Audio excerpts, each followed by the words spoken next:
बचपन की यादें। एक बंदर, एक मगरमच्छ और एक दिलचस्प चालाकी की कहानी। अस्वीकरण डिस्क्लेमर। ये कहानी एक पारंपरिक लोककथा पर आधारित है, जिसका उद्देश्य नैतिक शिक्षा देना और मनोरंजन प्रदान करना है। इसमें वर्णित पात्र बंदर, मगरमच्छ और अन्य तत्व कल्पनात्मक हैं और किसी वास्तविक व्यक्ति, स्थान या जीव जंतु से इनका कोई संबंध नहीं है। कहानी में प्रयुक्त संवाद और घटनाएं केवल शैक्षणिक और नैतिक उद्देश्य से प्रस्तुत की गई हैं। कृपया इसे वास्तविक जीवन की घटनाओं या जीव जंतुओं के व्यवहार से न जोड़ें। ये कहानी एक छोटे से बंदर की है, जो अपनी चतुराई और सूझबूझ से एक बड़े संकट से अपने प्राणों की रक्षा करता है। आइए इस रोचक और शिक्षाप्रद कथा को और विस्तार से जानते हैं। बहुत समय पहले की बात है। एक हरी भरी नदी के किनारे एक घना और शांत वन था। उस वन में अनेक जीव जंतु रहते थे, परंतु एक खास बंदर था, जो अपनी फुर्ती, चंचलता और समझदारी के लिए पूरे जंगल में प्रसिद्ध था।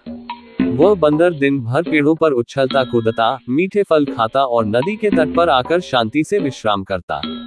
वह बहुत प्रसन्न और संतुष्ट जीवन जी रहा था। नदी के बीचों बीच एक सुंदर सा टापू था, जो चारों ओर से जल से घिरा था। उस टापू पर नाना प्रकार के रसीले और दुर्लभ फल उगते थे।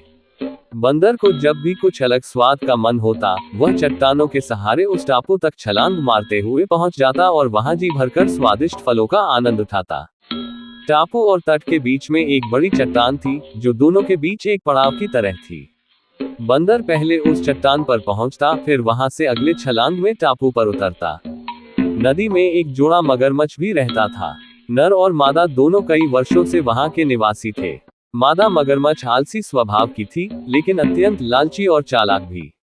जब वह बंदर को टापू पर मीठे फल खाते देखती, तो उसका मन भी उन फलों के लिए ललचाता, लेकिन उससे भी अधिक उसे उस स्वस्थ और हृष्ट पुष्ट बंदर का हृदय खाने की तीव्र इच्छा होती।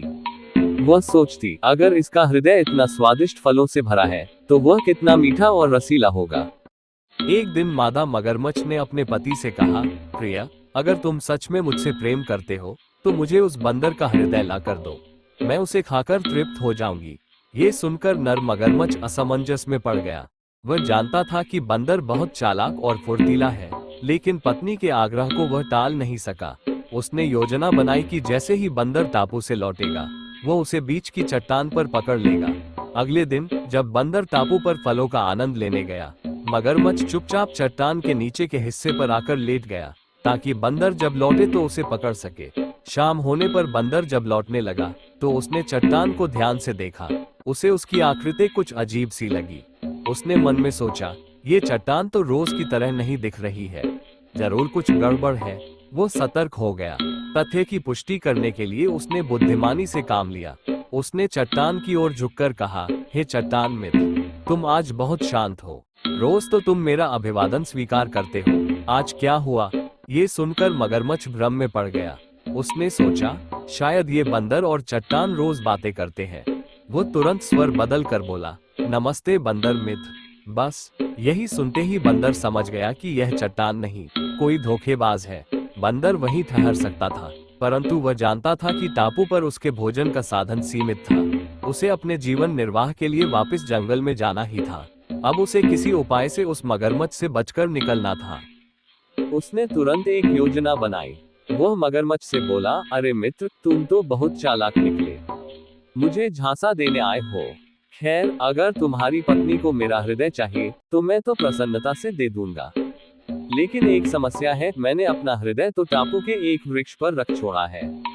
मैं उसे साथ लाना भूल गया। यदि तुम चाहो तो मुझे वापस टापू ले चलो, मैं वहां से हृदय ले आऊंगा। मगरमच्छ थोड़ा संदेह में था, लेकिन बंदर की बातों में उसे सच्चाई सी लगी। वह बोला, ठीक है, चलो, मैं तुम्हें टापू तक वापस छोड़ देता हूँ। बंदर उसकी पीठ पर बैठ गया और दोनों टापू की ओर बढ़ने लगे। जैसे ही वे टापू के पास पहुंचे, बंदर एक पेड़ की ओर तेजी से उछला और ऊपर चढ़ गया। फिर वह हंसते हुए बोला, अरे मूर्ख मगरमच्छ, क्या कोई प्राणी अपना हृदय शरीर से अलग रखता है? तुम मुझे मूर्ख समझ बैठे। अब जाओ, अपनी पत्नी से कहो कि उसका सपना अधूरा रह गया। मगरमच्छ शर्मिंदा हो गया। वह जान गया कि उसकी चालाकी बंदर की बुद्धिमानी के सामने टिक नहीं पाई। वह चुपचाप पानी में डूबता चला गया। और इस तरह नन्हा बंदर अपनी चतुराई से मगरमच्छ की चाल को मात देकर हंसता खेलता वापस अपने जंगल लौट गया। उस दिन से वह और भी सतर्क हो गया और जंगल के सभी जानवरों को उसने एक जरूरी बात सिखाई।